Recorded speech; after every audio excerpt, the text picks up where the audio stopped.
ఇంకొక question sir, ఇవాళ రేపు అమ్మాయిలకి ఇట్లా చీర కట్టుకొని ఇప్పుడు నాలాగా ఇట్లా మంచిగా రెడీ అవ్వడం అంటే వస్తలేదు సార్. మీరు చీర కట్టుకొని డాన్సులు చేస్తున్నారు, పాటలు పాడుతున్నారు, యాక్టింగ్ చేస్తున్నారు, ఎట్లా సార్ ఇట్లా?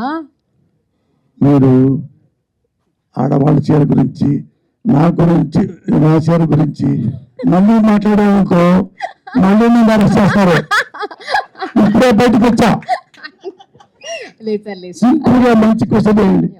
చెప్పండి సార్, ఈ సినిమా గురించి ఒక 2 మాటలు ఆడియన్స్గా చెప్పండి. ఎట్లా ఉండబోతుంది సినిమా? ఆల్రెడీ మీరు ఒక సినిమా తీస్తున్నారంటేనే అందులో మీ యాక్టింగ్ ఉంటుంది. మిమ్మల్ని ఏ రోల్ అంటే మిమ్మల్ని ఒక డైరెక్టర్గా నేను అభినందించాలా, రైటర్గా అభినందించాలా ఎట్లా తెలియట్లేదు. కాబట్టి ఇప్పుడు హీరోగా ఈ సినిమా గురించి ఒక 4 మాటలు మాట్లాడండి సార్.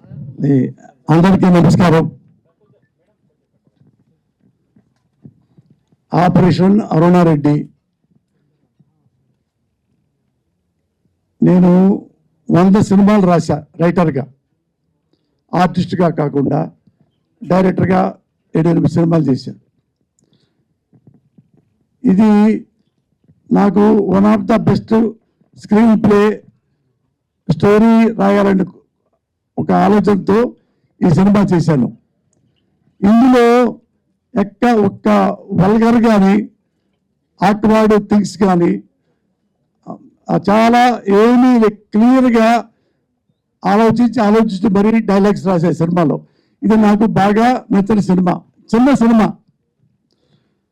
ఈ సినిమా నేను తొందరగా చేయటానికి, ఇది ఫస్ట్ కాపీ తీయటానికి 17వ తారీఖు ఈ సినిమా స్టార్ట్ అవడానికి, రిలీజ్ అవడానికి కారణం నా మిత్రులు, పెద్దవారు శ్రీనివాస్ గారు, ఉగాండా శ్రీనివాస్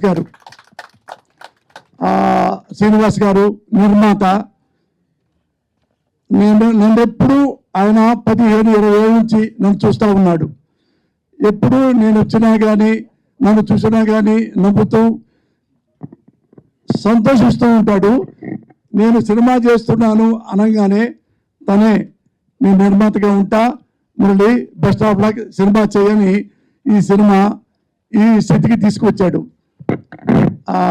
ఒక్కసారి ఈ మూవీ నిర్మాత యుగండా శ్రీనివాసరావు గారిని స్టేజ్ పైకి రావాల్సిందిగా కోరుతున్నాను. అలాగే సార్ ఒక్కసారి మీరు 4 మాటల్లో సినిమా గురించి, సార్ గురించి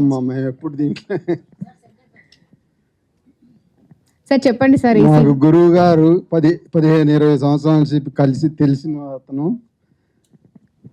ఈ సినిమాని మీరు అందరూ ఆదరిస్తే సంవత్సరానికి 2 సినిమాలు సేమ్ కాంబినేషన్లో తీయాలనుకుంటున్నాం.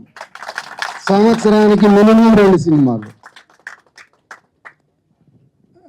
Thank you sir. సార్ ఎక్కువ మాట్లాడరు, సార్ ఓన్లీ వర్క్ మాత్రమే బాగా చేస్తారు. సార్ ఎక్కువ అంతేనా సార్? మనంతా పనిలోనే ఉంటది నాలిక అనమాట.